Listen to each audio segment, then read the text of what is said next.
I was cleaning up my room when I found an old voice message. I didn't recognize the file at first, just a random name, a random date, but I hit play. And suddenly, laughter. Loud, stupid, familiar laughter.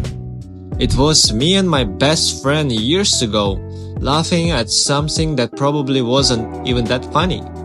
But in that moment, I remembered who I used to be. Before stress, before routines, before everything got so serious. For 30 seconds, I was back there. Carefree, stupid, happy. It hit me how fast time moves and how much we forget.